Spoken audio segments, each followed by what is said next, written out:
ganito na nga bang usapan? Kung dito na ang hangganan, dapat sigurong iwasan ang mga minsang kamustahan.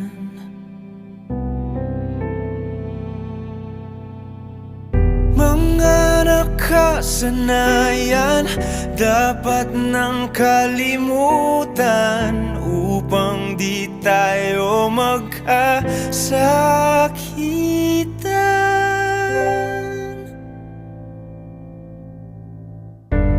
Hanggang dito na